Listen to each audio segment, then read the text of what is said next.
भोजपुरिया समाज के प्रणाम आदाब।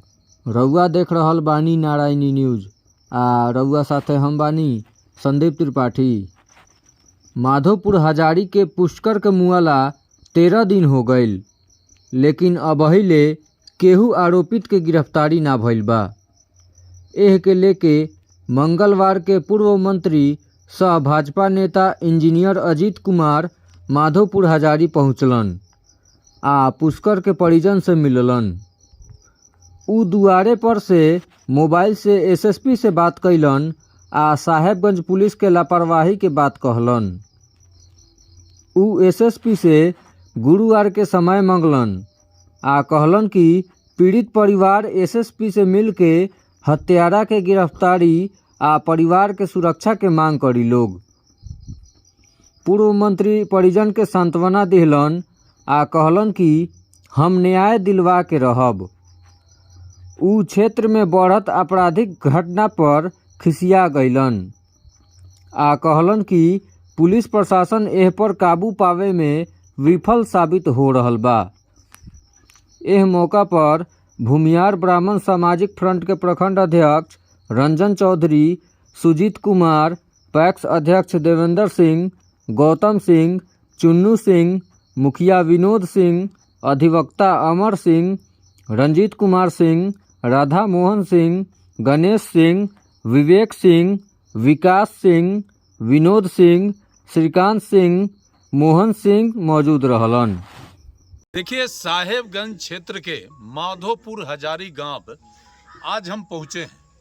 मामला है कि आज से 13 रोज पूर्व दिन के उजाले में साहेबगंज प्रखंड मुख्यालय में पुष्कर नामक नौजवान का गोली मारकर अपराधियों द्वारा नृशंस हत्या कर दिया गया था। एक गोली नहीं, दर्जन भर गोली उसके शरीर पर दागा गया था। घटना का आज 13 दिन हो गया। पूरा समाज, इलाके के लोग आज बैठे थे। हम यहाँ आए हैं और आज तक न तो अपराधी पकड़ा गया है, न तो परिवार को कोई सूचना है कि आखिर इस घटना के पीछे कौन लोग संलिप्त हैं। काफ़ी परिवार दहशत में है। पुष्कर के पिताजी से हमारी बात हुई है, जो मेरे बाजू में खड़े हैं। इन्होंने कहा कि अब मुझे भी धमकी मिल रहा है कि आपका भी हत्या हो जाएगा यदि आप इस मुकदमे को वापस नहीं लेते हैं। काफ़ी गंभीर स्थिति बनी हुई है। समाज में भय, आतंक का माहौल बन गया है। लोग काफ़ी आंदोलित हैं। मौके पर मुजफ्फरपुर के वरीय पुलिस अधीक्षक से मैंने दूरभाष पर बात किया और उनको स्थिति से मैंने अवगत कराया है और मैंने स्पष्ट रूप से कहा है कि इस हत्या का निष्पक्ष जांच हो और जो भी अपराधी संलिप्त हैं निश्चित रूप से उनको सजा मिले। यदि सजा नहीं दिला पाई पुलिस तो हम लोग चुप नहीं बैठेंगे। आज हम यहाँ आ गए हैं और जिस घटना में मैं जाता हूँ, हमारी टीम जाती है, हम लड़ाई लड़कर उसमें दूध का दूध, पानी का पानी कराते हैं। ये हमारे समाज का काफ़ी कमज़ोर और लाचार व्यक्ति है जिसके पुत्र का दिन के उजाले में हत्या हुआ है।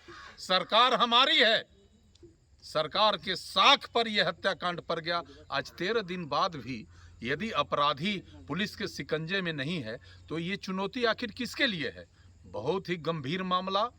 परसों 28 तारीख को पुलिस के आला अधिकारी से एक प्रतिनिधि मंडल के साथ हम मिलेंगे, परिजन भी रहेंगे और उनसे मांग करेंगे यदि 1 सप्ताह के अंदर अपराधी पकड़े नहीं जाते हैं तो जरूरत के हिसाब से डीजीपी से बात करेंगे और जरूरत पड़ेगा तो पार्टी फोरम पर भी इस मामले को आगे बढ़ाएंगे और मुख्यमंत्री से भी बात करेंगे। लेकिन जो भी अपराधी इस हत्याकांड में संलिप्त है वो अगर पकड़ा नहीं जाएगा तो हम आगे भी लड़ाई को बढ़ाएंगे और हर हालत में इस परिवार को न्याय दिलाएंगे। हम ये बात आश्वस्त समाज के लोगों को किया है और जो भी अधिकारी हैं हम आपके माध्यम से उनको भी बता देना चाहते हैं कि आप हाथ पर हाथ धर कर नहीं बैठिए। आपके कारण सरकार का साख पर अगर पड़ा तो हम चुप नहीं बैठेंगे। इसलिए जो भी कार्रवाई है करिए, जिनकी भी जिम्मेदारी है इस हत्याकांड का उद्भेदन करना वो करें, नहीं तो फिर बड़ी लड़ाई हो जाएगी। रउआ सभे नारायणी न्यूज के लाइक लाइक करी, सब्सक्राइब करी।